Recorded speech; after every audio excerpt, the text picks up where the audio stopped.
स्वागत है आप सभी का आज के वीडियो में। आज हम लोग कक्षा 10 के त्रिकोणमिति के कुछ बेसिक चीज़ों को जानने वाले हैं, जिसमें हम लोग आज सबसे पहले जो है जानेंगे त्रिकोणमिति के बारे में कि हमारा जो है ये त्रिकोणमिति है क्या, ठीक है। और फिर हम जो है कि त्रिकोणमिति के संबंध में और भी बहुत सारी चीज़ें, बेसिक चीज़ें जानेंगे। कई महत्वपूर्ण जो है सूत्र को भी जानेंगे, जिसके सहारे जो है हम त्रिकोणमिति के विभिन्न प्रकार के प्रश्नों का जो है हल कर पाएंगे। तो इन सारी चीज़ों को आज हम लोग इस वीडियो में देखेंगे और अच्छे से सीखेंगे। तो आज का वीडियो जो है बड़ा ही महत्वपूर्ण होने वाला है। तो आइए हम लोग जानते हैं सबसे पहले कि हमारा जो त्रिकोणमिति है इसका अर्थ क्या होता है, इसकी परिभाषा क्या होती है, ठीक है।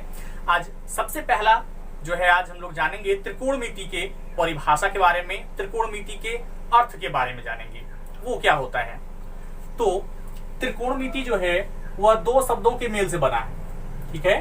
त्रिकोणमिति जो है वह कितने शब्दों के मेल से बना है, तो दो शब्दों के मेल से बना है, जिसमें सबसे पहला है हमारा त्रिकोण। पहला हमारा क्या है, त्रिकोण। पहला शब्द है त्रिकोण और दूसरा है मिति, ठीक है। पहला हमारा क्या है, त्रिकोण है और दूसरा क्या है, मिति है हमारा। त्रिकोण का अर्थ होता है तीन कोणों वाला, ठीक है। त्रिकोण का अर्थ क्या होता है, तीन कोणों वाला। अर्थात हमारा हो गया त्रिभुज। त्रिभुज में ही जो है प्रायः तीन कोण हमें देखने के लिए मिलता है। तो तीन कोणों वाला अर्थात हमारा क्या हो गया, त्रिभुज हो गया।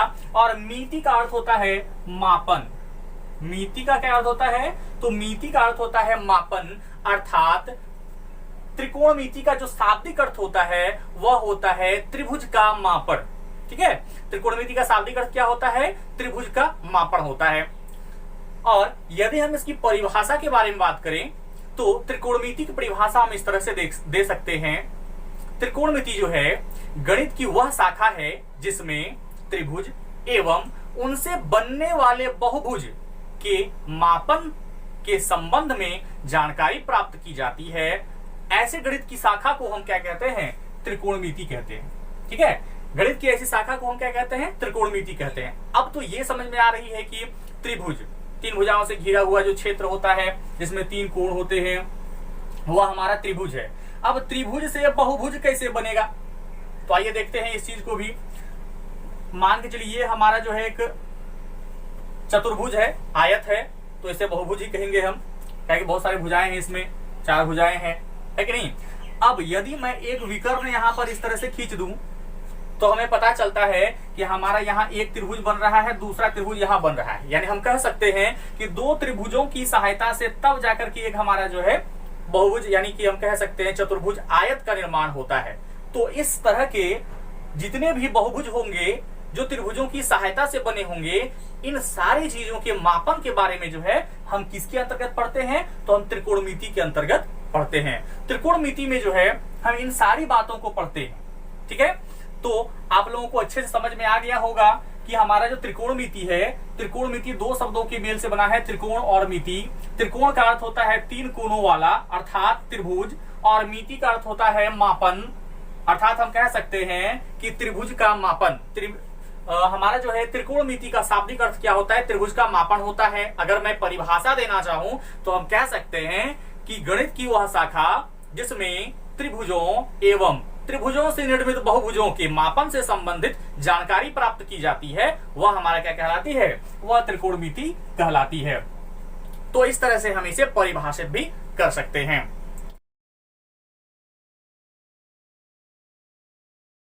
अब हमने जाना कि हमारा जो है त्रिभुजों के मापन संबंधी जितनी भी प्रक्रियाएं होती है वह किसके अंतर्गत होती है, तो वह हमारा त्रिकोणमिति के अंतर्गत होती है। अब त्रिकोणमिति में जो है हम किस प्रकार के त्रिभुजों की मापन से संबंधित जानकारी प्राप्त करते हैं, आइए इसे जानते हैं। तो एक बात याद रखना है कि जब भी त्रिकोणमिति की बात आती है तो वहां हम केवल और केवल जो है समकोण त्रिभुज के बारे में ही पढ़ते हैं। समकोण त्रिभुज के मापन से संबंधित बातें ही इसमें हम ज्ञात करते हैं और इनके बारे में ही जानकारी प्राप्त करते हैं। ये बातें याद रखना है। अब समकोण त्रिभुज क्या होता है, समकोण त्रिभुज किसे कहते हैं, आइए इसे देखते हैं। कि हमारा जो समकोण त्रिभुज होता है,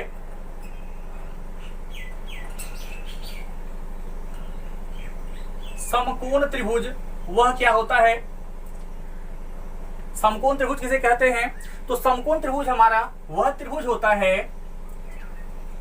जिसकी एक कोण की माप 90 डिग्री होती है, उसे हम क्या कहते हैं? समकोण त्रिभुज कहते हैं। जैसा कि मैं एक चित्र यहां पर बना रहा हूं, ये देखिए यहां पर हमारा एक चित्र है, यह जो है हमारा एक समकोण त्रिभुज है। मैं इनका नाम दे देता हूं, ये ए, बी और सी है। जो यह जो त्रिभुज है वह बी पर समकोण है, अर्थात इसका एक कोण, कोण बी जो है वह 90 डिग्री है। तो इस तरह के जो कोण होते हैं, इस तरह के जो कोण है हमारे, वह 90 डिग्री का होता है। और जिस त्रिभुज का एक कोण 90 डिग्री होता है वह त्रिभुज जो होता है समकोण होता है। और त्रिकोणमिति में जो है हम लोग समकोण त्रिभुज के मापन से संबंधित ही जो है मापन से संबंधित जो है जानकारी प्राप्त करते हैं। तो अब देखिए ये समकोण त्रिभुज में क्या क्या चीजें होती है, इसे जानेंगे। ये जो हमारा समकोण त्रिभुज है, इसकी जो ये वाली भुजा है इसे हम कहते हैं लंब, ठीक है, इसे क्या कहा जाता है? लंब कहा जाता है। और इसे जो है P से सूचित किया जाता है, ठीक है। लंब को किससे सूचित किया जाता है? P से सूचित किया जाता है। क्यों? इसीलिए क्योंकि लंब का जो नाम होता है, इंग्लिश नाम या फिर कह सकते हैं अंग्रेजी नाम जो होता है वह होता है परपेंडिकुलर, परपेंडिकुलर, ठीक है। लंब को अंग्रेजी में परपेंडिकुलर कहते हैं और इसी का फर्स्ट लेटर जो है वह P जो है, इससे इसको सूचित किया जाता है। सांकेतिक अक्षर P से इसे जो है सूचित किया जाता है। इसका दूसरा भाग है हमारा समकोण त्रिभुज का दूसरा भाग है ये वाला भाग, इसे हम कहते हैं आधार। इसे क्या कहते हैं हम लोग? आधार कहते हैं। और इसे जो है B से सूचित किया जाता है। क्यों? इसीलिए क्योंकि ये जो हमारा आधार है, इस आधार को हम बेस के नाम से जानते हैं और बेस का जो पहला लेटर होता है वह B होता है, अर्थात B से जो है आधार को सूचित किया जाता है। और वहीं जो हमारा इस त्रिभुज का तीसरा भाग है, इसे हम कहते हैं कर्ण। इसे क्या कहते हैं? कर्ण कहते हैं। और इसे H से सूचित किया जाता है, इसलिए क्योंकि कर्ण को जो है हाइपोटेनस कहा जाता है, ठीक है। कर्ण को क्या कहा जाता है? हाइपोटेनस कहा जाता है। इसका जो पहला लेटर होता है उसे हम सांकेतिक भाषा के रूप में प्रयोग करते हैं। तो एक समकोण त्रिभुज में जो है तीन तरह की भुजाएं होती है, तीन भुजाएं होती है, जिसमें पहला भुजा जो है हमारा वह लंब है, जिसे हम परपेंडिकुलर कहते हैं और इसे P से सूचित करते हैं। दूसरा जो है हमारा वह आधार है, जिसे हम B से सूचित करते हैं क्योंकि इसे बेस कहा जाता है। और तीसरा जो भुजा है वह हमारा कर्ण है, जिसे सांकेतिक अक्षर H से सूचित किया जाता है क्योंकि इसका नाम हाइपोटेनस है, इसीलिए, ठीक है। और एक बात मैं बता देना चाहूंगा आप लोगों को यहाँ पर कि हमारा ये जो लंब है, यह लंब कभी स्थिर नहीं रहता है, यह लंब बदलते रहता है, ठीक है। लंब जो है किसी भी समकोण त्रिभुज की जो लंब है वह बदल सकती है। कैसे बदल सकती है? उसके लिए कंडीशन होता है। यह कंडीशन होता है कि यदि हमारा थीटा अगर यहां होता है, कोण सी पर अगर थीटा होता है, तो थीटा के सामने वाला जो भुजा होता है वही हमेशा लंब कहलाता है। थीटा का सामने वाला भुजा जो होता है वही हमारा क्या कहलाता है? तो हमारा लंब कहलाता है। यदि मैं कहूं कि यह थीटा यहां ना होकर अगर यह थीटा यहां रहे तो हमारा लंब कौन हो जाएगा? बताइए आप लोग। तो थीटा के, मैंने अभी बताया था, थीटा के सामने वाला भुजा, थीटा के जस्ट सामने वाला भुजा, तब हमारा यह लंब हो जाएगा और यह वाला जो भुजा है वह हमारा आधार हो जाएगा। तो इस बात को हमेशा याद रखना है कि थीटा के सामने वाला जो भुजा होता है वही हमेशा लंब होता है और जो हमारा थीटा के सामने वाला भुजा होता है वह क्या होता है? लंब होता है। और जहां हमारा थीटा होता है वह भुजा ही हमारा क्या होता है? आधार होता है। यानी हम सीधे तौर पे कह सकते हैं कि लंब जो होता है वह परिवर्तनशील होता है थीटा के आधार पर, चूंकि थीटा के सामने वाला भुजा ही हमेशा क्या होता है? लंब होता है। इस चीज को याद रखिएगा, यह बड़ा ही इंपॉर्टेंट चीज है। अगर इसे याद रखते हैं तो आपको किसी प्रकार की जो है दिक्कतें आगे चल के नहीं होगी। तो इस चीज को याद रखना है कि थीटा के अनुसार जो है लंब हमेशा परिवर्तित रहता है। अगर थीटा यहां रहेगा तो इसके सामने वाला भुजा लंब होगा, अगर थीटा यहां रहेगा तो इसके सामने वाला भुजा लंब होगा और यह भुजा आधार हो जाएगा। इस चीज को जो है आपको याद रखना है। ठीक है, तो अब हम लोग बढ़ते हैं आगे की ओर। अब हम जानेंगे विभिन्न प्रकार के सूत्रों के बारे में जिसके द्वारा हम जो है लंब, कर्ण और आधार आदि का पता लगा सकते हैं, इन्हें कैसे ज्ञात कर सकते हैं। ठीक है, तो विभिन्न प्रकार के सूत्रों के बारे में अब हम आगे की ओर बढ़ते हैं। ठीक है, उनके बारे में जानेंगे। आप लोगों को पता होगा, क्या पता होगा कि हमारा जो है यह समकोण त्रिभुज जो है, इस समकोण त्रिभुज में सबसे बड़ी भुजा जो होती है वह हमारा कर्ण होता है। ठीक है, सबसे बड़ी भुजा जो होती है वो कौन होती है, तो कर्ण होती है, और ये दोनों भुजाएं जो होती है इनसे छोटी होती है। ठीक है, तो आप लोग को ये भी पता होगा कि हमारा जो कर्ण है, कर्ण का वर्ग जो है वह लंब के वर्ग और आधार के वर्ग के योग के जो है बराबर होता है। ठीक है, तो हमारा जो कर्ण का वर्ग है वह लंब के वर्ग और आधार के वर्ग के बराबर होता है। अर्थात हम कह सकते हैं इस भुजा का वर्ग जो है इस भुजा के और इस भुजा के वर्ग के योग के बराबर होता है, और इसे हम लोग पाइथागोरस त्रिक के नाम से भी जानते हैं। ठीक है, इसे हम किसके नाम से जानते हैं, तो पाइथागोरस त्रिक के नाम से भी जानते हैं। तो यह हमारा एक प्रकार का फार्मूला हो गया, एक प्रकार का सूत्र हो गया जिसके द्वारा हम इसके माप से संबंधित बातों को जान सकते हैं। तो मैं यहां जो है इसे नंबर 1 से इंडिकेट कर देता हूं कि हमारा जो है कर्ण स्क्वायर बराबर लंब स्क्वायर जोड़ आधार स्क्वायर होता है। तो इसे अगर हम शॉर्ट रूप में अगर लिखना चाहें, सांकेतिक रूप में अगर लिखना चाहें तो हम ऐसा लिख सकते हैं h का स्क्वायर इक्वल p का स्क्वायर प्लस b का स्क्वायर।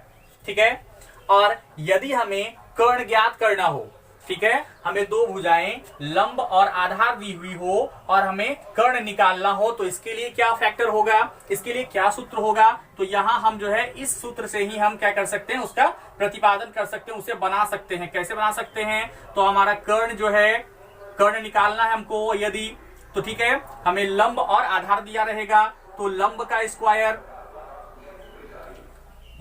स्क्वायर प्लस क्या हो जाएगा हमारा आधार का स्क्वायर हो जाएगा। ठीक है, तो इसका स्क्वायर अगर हटाएंगे तो यहाँ पर हमारा क्या होगा, रूट आ जाएगा। अर्थात कर्ण बराबर क्या हो जाएगा हमारा लंब स्क्वायर जोड़ आधार स्क्वायर। इसे जो है हम इस तरह भी लिख सकते हैं h equal under root p का स्क्वायर प्लस b का स्क्वायर। तो इस तरह से हम इसे लिख सकते हैं। फिर हमारा दूसरा है, यदि हमें कर्ण दिया रहेगा, आधार दिया रहेगा, लंब निकालना होगा, तो हम कैसे निकालेंगे, तो इसी सूत्र से हम बना सकते हैं।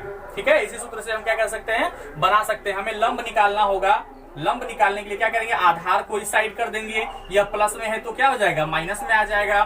तो हमारा तीसरा फैक्टर जो है इस तरह से बन पाएगा हमारा कि लंब स्क्वायर, ठीक है, लंब स्क्वायर बराबर हमारा क्या हो जाएगा, कर्ण स्क्वायर, माइनस में हो जाएगा हमारा आधार का स्क्वायर।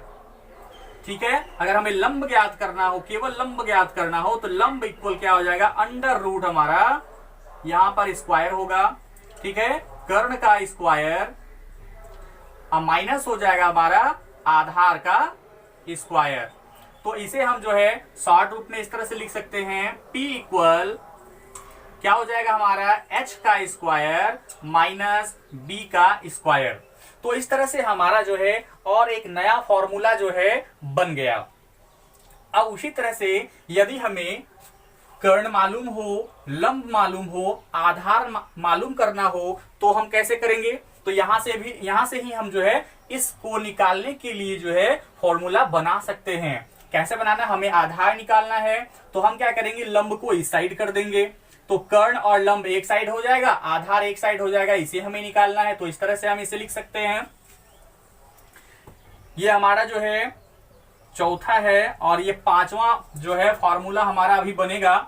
इसे हम ऐसे लिख सकते हैं, आधार का स्क्वायर बराबर हो जाएगा हमारा कर्ण का स्क्वायर, अब माइनस हो जाएगा हमारा लंब का स्क्वायर। ठीक है, अब हमें आधार ज्ञात करना था, तो आधार बराबर हमारा हो जाएगा, आधार बराबर अंडर रूट, चूंकि इसका स्क्वायर हटता है तो इधर रूट आ जाता है, अंडर रूट कर्ण का स्क्वायर और माइनस हो जाएगा हमारा लंब का स्क्वायर। इसे हम ऐसे लिख सकते हैं b equal under root h का स्क्वायर माइनस p का स्क्वायर। तो इस तरह से हमने देखा कि हम जो है अब इन फॉर्मूलाज के माध्यम से जो है, इन सूत्रों के माध्यम से जो है कर्ण, लंब और आधार, इन सभी चीजों को हम आसानी से जो है ज्ञात कर सकते हैं। ठीक है, इन सभी सूत्रों का प्रयोग कर जो है हम आसानी से लंब के बारे में, कर्ण के बारे में और आधार के बारे में, उनकी माप के बारे में, उनकी माप जो है हम आसानी से ज्ञात कर सकते हैं। अब आगे बढ़ते हैं और हम लोग अभी जानेंगे त्रिकोणमितीय अनुपात के बारे में। ठीक है, तो हमारा जो त्रिकोणमितीय अनुपात होता है वह क्या होता है, इसे समझते हैं। तो त्रिकोणमितीय अनुपात में हम समझेंगे कि हमारा जो ये समकोण त्रिभुज है, यह समकोण त्रिभुज की जो भुजाएं होती है, लंब, आधार और कर्ण जो होती है, इनका एक दूसरे में भाग देना। ठीक है, इनका एक दूसरे में भाग देना, वही हमारा क्या कहलाता है, त्रिकोणमितीय अनुपात कहलाता है। जैसे लंब का भाग आधार से, लंब का भाग कर्ण से, आधार का भाग कर्ण से, आधार का भाग लंब से, कर्ण का भाग लंब से, कर्ण का भाग आधार से। तो इस प्रकार से जब हम एक भुजा से दूसरे भुजाओं में क्या करते हैं, भाग देते हैं, तो यह प्रक्रिया ही हमारा क्या कहलाता है, यही कहलाता है हमारा त्रिकोणमितीय अनुपात। ठीक है, इसी को हम क्या कहते हैं, त्रिकोणमितीय अनुपात कहते हैं। ठीक है, तो आइए जानते हैं त्रिकोणमितीय अनुपात के बारे में। जो त्रिकोणमितीय अनुपात होता है वह 6 प्रकार के होते हैं। ठीक है, त्रिकोणमितीय अनुपात कितने प्रकार के होते हैं, तो 6 प्रकार के होते हैं। कैसे 6 प्रकार के होते हैं, तो ये देखिए, पहला हमारा भुजा कौन सा है, लंब। लंब से यदि हम दे भाग आधार में, एक हो गया हमारा, लंब से हमने भाग दिया किसमें, आधार में, ये पहला हो गया हमारा। दूसरा क्या होगा, इस लंब से हम भाग देंगे किसमें, कर्ण में, ये दूसरा हो गया हमारा। तीसरा देखिए, आधार से जब हम भाग देंगे लंब में, ये तीसरा हो गया। आधार से फिर भाग देंगे हम कर्ण में, चौथा हो गया। अब देखिए हमारा कर्ण से भाग देंगे लंब में, यह हमारा 5वां हो गया। और कर्ण से भाग देंगे हम आधार में, यह हमारा क्या हो गया, 6ठा हो गया। तो इस प्रकार से जो त्रिकोणमितीय अनुपात होते हैं वह कितने होते हैं, तो 6 होते हैं। ठीक है, इन 6 अनुपात को हम देखते हैं यहाँ पे। पहला होता है हमारा लंब में भाग देते हैं हम कर्ण से। ठीक है, लंब में हम किससे भाग दे रहे हैं, कर्ण से। इस कर्ण से इस लंब में भाग दे रहे हैं, जिसे हम क्या कहते हैं, P/HB कहते हैं। ठीक है, जिसे हम क्या कहेंगे, P/HB कहेंगे। P फॉर परपेंडिकुलर हो गया, जिसे हम लंब कहते हैं, और H फॉर हो गया हमारा हाइपोटेनस, जिसे हम कर्ण कहते हैं, है ना। ये सांकेतिक अक्षर में हम इसे P/H लिख सकते हैं। उसके बाद है हमारा आधार बटे कर्ण। तो हम देखते हैं कि इस कर्ण से अब हम किस भाग दे रहे हैं, आधार में भाग दे रहे हैं। ठीक है, आधार में भाग दे रहे हैं, तो हम इसे लिख सकते हैं आधार बटे कर्ण। हमारा तो क्या हो जाएगा, तो आधार हमारा होता है B और कर्ण होता है हमारा H। ठीक है, फिर उसके बाद हम क्या करते हैं कि लंब से आधार में भाग देते हैं। किसे भाग देंगे, लंब से आधार में भाग देंगे। लंब बटे क्या हो जाएगा हमारा, आधार हो जाएगा। ठीक है, और इसे हम ऐसा लिख सकते हैं P/B। ठीक है, कैसे लिख सकते हैं, तो P/B लिख सकते हैं। ठीक है, तो ये हमारा 3 हुआ, और भी 3 देखना है हमें, क्योंकि हमने बताया था कि त्रिकोणमितीय अनुपात जो होते हैं वह 6 होते हैं। तो ये हमारे कितने हो गए, 3 हो गए। और 3 आपको दिखाते हैं, आइए देखते हैं। ये हमारा 3 हो गया। अब क्या करेंगे हम, जो है हमारा लंब का भाग जो है कर्ण से देंगे। ठीक है, लंब का भाग जो है हम किसे देंगे, कर्ण से। लंब का भाग कर्ण से देंगे, नहीं यहां दे चुके हैं इसको, हम इसको क्या करते हैं, कर्ण का भाग जो है लंब से नहीं, लंब का भाग कर्ण से देना है। तो कर्ण जो है हमारा वह ऊपर रहेगा, क्योंकि लंब से भाग दे रहे हैं तो लंब हमारा कहां होगा, नीचे होगा। तो इसे हम H/P लिख सकते हैं। ठीक है, क्या लिख सकते हैं, H/P लिख सकते हैं। अब जो है कर्ण से पुनः भाग जो है हमें किस में देना है, आधार में देना है, कर्ण से भाग देना है आधार में। तो हमारा क्या हो जाएगा, तो हो जाएगा h/p हो जाएगा। फिर हमारा जो है अब क्या करना है, आधार से भाग देना है लंब में, तो क्या होगा हमारा आधार कर्ण से भाग देना है आधार में, आधार बटे क्या हो जाएगा हमारा,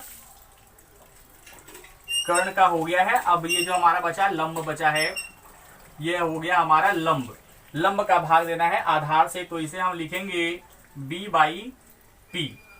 ठीक है, तो इस तरह से जो कुल मिला के कितने अनुपात हो गए हमारे, 6 अनुपात हो गए। ठीक है, कितने अनुपात हो गए, तो 6 अनुपात हो गए। इन 6 अनुपातों को जो है हम क्या कहते हैं, तो इसे हम कहते हैं त्रिकोणमितीय अनुपात। ठीक है, इसे क्या कहा जाता है, त्रिकोणमितीय अनुपात कहा जाता है।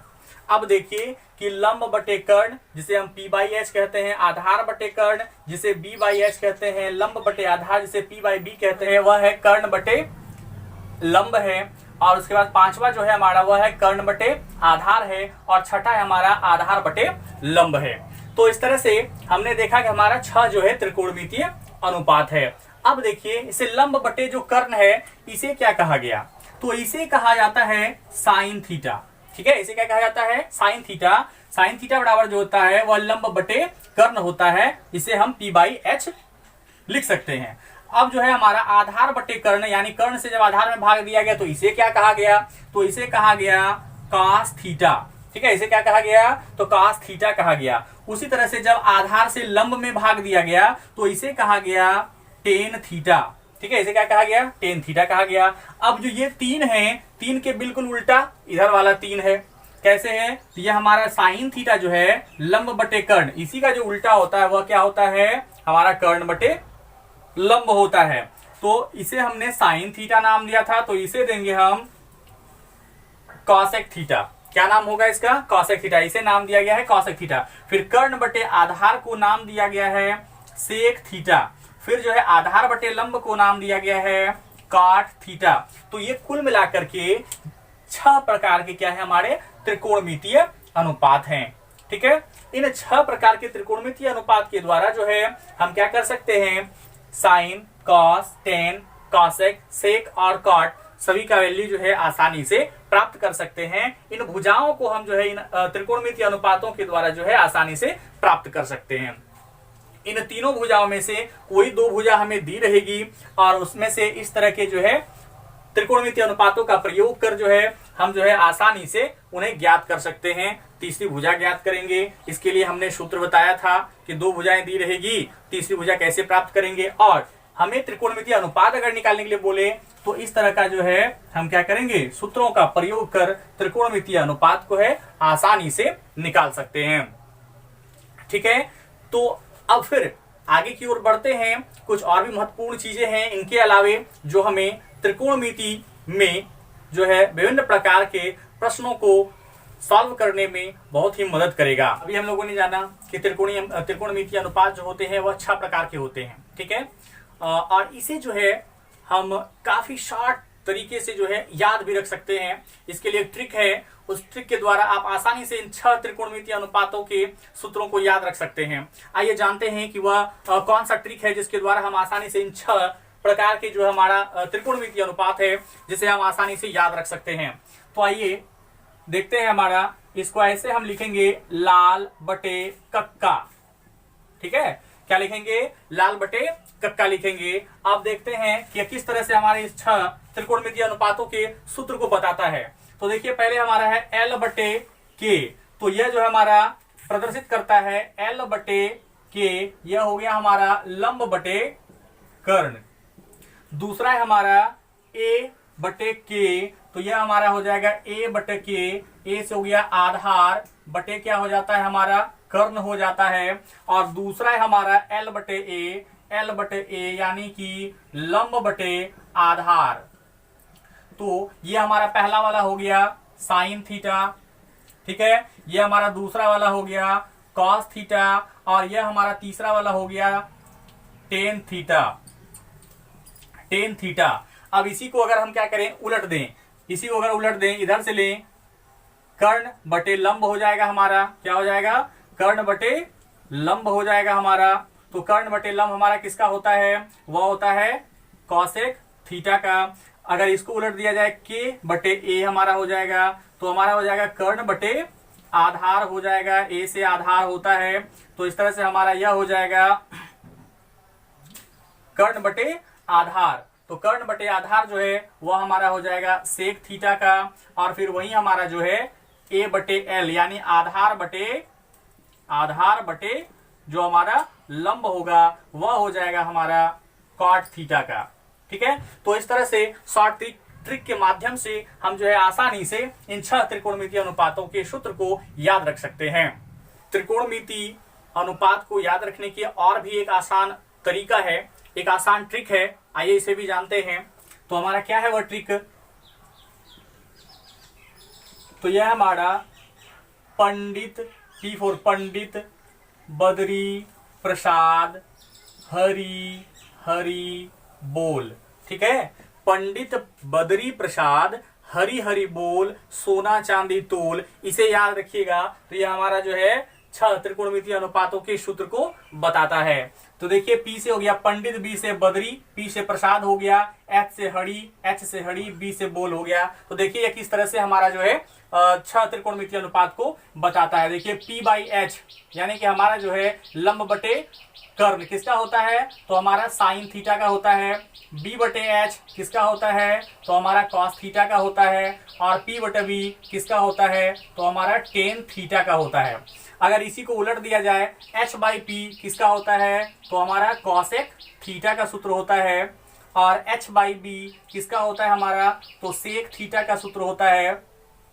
और वहीं पर B बाई P किसका सूत्र होता है, तो B बाई P हमारा जो है वह कॉट थीटा का सूत्र होता है। तो इस प्रकार से जो है पंडित बद्री प्रसाद हरि हरि बोल से हमें 6 प्रकार के जो है त्रिकोणमितीय अनुपात के फॉर्मूला आसानी से जो है याद रहेंगे। तो आप जो है आसान तरीके में जो है 6 त्रिकोणमितीय अनुपातों के सूत्र को जो है याद रख सकते हैं। तो आइए कुछ और सूत्र को जानते हैं। जैसा कि हमारा पहला यहाँ पर लिखा हुआ है sine theta into cos theta, sine और उसका जो उल्टा है हमारा कॉस। ठीक है, दोनों अगर गुना में रहे तो उसका वैल्यू 1 होता है। कैसे होता है, तो इसे हम देख सकते हैं। तो साइन का हमारा क्या होता है, P बाई H होता है, और कॉसेक का क्या होता है, H बाई P होता है। अगर हम इसे इस तरह से कैंसिल कर दें तो हमारे पास वैल्यू कितना आता है, 1 आता है। तो इसीलिए हमने यहाँ पे लिखा है sine theta into cos theta equal 1 होता है। तो इससे हम जो है कई और प्रकार के जो है सूत्र का निर्माण कर सकते हैं। कैसे कर सकते हैं, तो आइए देखते हैं। ये हमारा दूसरा है, यहाँ sign theta into cosec theta बराबर क्या होता है, 1 होता है। तो इस तरह से यहाँ हमारा हो जाएगा साइन थीटा इक्वल, ये 1 है हमारा, 1 लिखेंगे, ये इसके साथ गुना में था, इसको इक्वल की उस पार ले जाएंगे तो क्या हो जाएगा, वह यहाँ गुणा में था तो भाग में हो जाएगा। तो हमारा क्या हो जाएगा, कॉसेक थीटा हो जाएगा। तो साइन थीटा बराबर 1 बाई कॉसेक थीटा हो गया। यह एक प्रकार का जो है महत्वपूर्ण सूत्र है, इसे याद रखना है। अगला है हमारा, फिर अगर हमें कॉसेक थीटा निकालना हो, कॉसेक थीटा, तो हम क्या करेंगे, साइन को इस पार कर देंगे तो हमारे पास क्या हो जाएगा, 1 बाई साइन थीटा हो जाएगा। ठीक है, इस तरह से हमने जो है sine theta into cos theta से 2 नए सूत्रों का जो है निर्माण किया। जो हमारा एक है साइन थीटा बराबर 1 बाई कॉसेक थीटा, और दूसरा है हमारा कॉसेक थीटा इक्वल 1 बाई क्या हो जाएगा, साइन थीटा हो जाएगा। ठीक है, इसी तरह से जो है हमारा एक और देखिए यहाँ पर है हमारा क्या है, cos theta into sec theta equal क्या होता है, 1 होता है। ठीक है, cos theta into sec theta क्या होता है, 1 होता है हमारा। कैसे होता है, यहाँ आप देख सकते हैं, कॉस का वैल्यू होता है b बाई एच, और सेक का जो होता है वो होता है h बाई बी। दोनों इस तरह से कैंसिल हो जाएगा तो हमारे पास वैल्यू कितना आएगा, 1 आएगा। इस तरह से वो 1 होता है। तो देखिए हम क्या करते हैं कि हमारा जो है दूसरा, अगर हमें कॉस का वैल्यू पता करना हो, कॉस थीटा इक्वल, इसको हम क्या करेंगे, अपोजिट साइड में इक्वल के उस पार भेजेंगे तो क्या होगा, 1 बाई सेक थीटा हो जाएगा। फिर इसी तरह से इसका दूसरा, अगर हमें क्या सेक पता करना हो, सेक का वैल्यू पता करना हो, तो क्या करेंगे, 1 के इस पार में कॉस को हम लेके चले जाएंगे तो कॉस उधर जाएगा, इधर गुणा में था तो उधर जाएगा तो भाग में हो जाएगा। तो इस तरह से हमारा हमने के देखा कि इससे हमने और 2 नए सूत्र का जो है प्रतिपादन कर दिया है। फिर उसी तरह से यहाँ पे देखते हैं, यहाँ हमारा क्या है, 10 इंटू कॉट इक्वल क्या होता है, 1 होता है। कैसे होता है ये आप जान सकते हैं, यहाँ से टेन का होता है P बाई बी होता है और कॉट का होता है B बाई P। ये B और B कैंसिल हो जाएगा, P और P कैंसिल हो जाएगा, तो हमारे पास वैल्यू 1 आएगा। इस तरह से अगर हमें टेन ज्ञात करना हो, टेन का वैल्यू ज्ञात करना हो, तो हमारे पास क्या हो जाएगा, टेन इक्वल 1 बाई कॉट। यह एक हमारा फैक्टर है, इसके द्वारा हम आसानी से टेन का वैल्यू पता कर सकते हैं। फिर उसके बाद हमारा क्या होगा, कॉट अगर हमें ज्ञात करना हो कॉट का वैल्यू, तो हम क्या लिख सकते हैं, 1 बाई 10 लिख सकते हैं। इसे हमें क्या करना है, याद रखना है। ये तीनों ही जो फॉर्मूलाज हैं, ठीक है, ये बड़ा ही महत्वपूर्ण है, जो हमें विभिन्न प्रकार के त्रिकोणमितीय सवाल को बनाने में बड़ा ही सहायक सिद्ध होने वाला है। ठीक, आइए आगे कुछ और महत्वपूर्ण सूत्रों को देखते हैं, जिसमें पहला हमारा sine square theta plus cos square theta equal 1 होता है। ठीक है, साइन स्क्वायर थीटा और हमारा जो है कॉसेक स्क्वायर थीटा वो किसके बराबर होता है, 1 के बराबर होता है। ये हमारा बड़ा ही महत्वपूर्ण जो है कि फैक्टर है। अब इससे हम और एक फैक्टर जो है तैयार कर सकते हैं। अगर हमें साइन का वैल्यू ज्ञात करना हो, तो हमारा क्या हो जाएगा, साइन स्क्वायर थीटा इक्वल हो जाएगा 1 माइनस, ये प्लस में था, उसको इक्वल के उधर ले जाएंगे तो वो माइनस हो जाएगा, क्या हो जाएगा हमारा, कॉस स्क्वायर थीटा। तो यह भी हमारा जो एक बड़ा ही महत्वपूर्ण फैक्टर है, इसे भी जो है कि याद रखना है। फिर हमारा जो है sec square theta minus tan square theta equal 1 होता है। तो अगर हमें सेक स्क्वायर थीटा ज्ञात करना हो, ठीक है, तो सेक स्क्वायर थीटा इक्वल हमारा फैक्टर होता है 1, ये माइनस में था, उधर जाएगा क्या हो जाएगा, प्लस में हो जाएगा। जैसे हम क्या लिखेंगे, टेन स्क्वायर थीटा लिखेंगे। फिर उसी तरह से यहाँ पर हमारा एक है, ठीक है, क्या है, cosec square theta minus cot square theta equal 1 होता है। तो कॉसेक स्क्वायर का अगर हमें वैल्यू पता करना हो, कॉसेक स्क्वायर थीटा, तो हमारा क्या हो जाएगा 1, ये प्लस में माइनस में है कॉट स्क्वायर थीटा, इक्वल के उस पर ले जाएंगे तो ये हमारा प्लस हो जाएगा कॉट स्क्वायर थीटा। तो इस तरह से हमारा 2 ये और 2 ये कुल मिला के कितने हो गए, 6 फैक्टर्स हो गए। बड़े महत्वपूर्ण फैक्टर्स हैं, इसे भी याद रखना है। आइए कुछ और भी हमें जो है सूत्रों के बारे में जानकारी प्राप्त करना है। वो हमारा जो है इस तरह से है, जब हमें इस तरह से थीटा में जो है कि थीटा वैल्यू रख करके इसका साइन चेंज करना होगा, इसका जो वैल्यू चेंज करना होगा, तो इसके लिए हमें ये सारे फैक्टर्स को जो है याद रखना होगा कि हमारा साइन 90 डिग्री माइनस थीटा बराबर क्या होता है, कॉस थीटा होता है। कॉस 90 डिग्री माइनस थीटा बराबर क्या होता है, हमारा साइन थीटा होता है। टेन 90 डिग्री माइनस थीटा बराबर क्या होता है, कॉट थीटा होता है।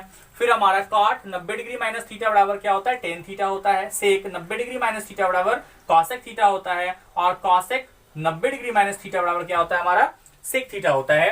तो इस प्रकार से आज के इस वीडियो में हम लोगों ने विभिन्न प्रकार के महत्वपूर्ण जो है कि सूत्रों को पढ़ा है। और वीडियो यदि आप लोगों को अच्छा लगा हो तो लाइक करें और अपने मित्रों को जरूर शेयर करें, और कमेंट में ये बताएं जरूर कि वीडियो आप लोगों को कैसा लगा। धन्यवाद।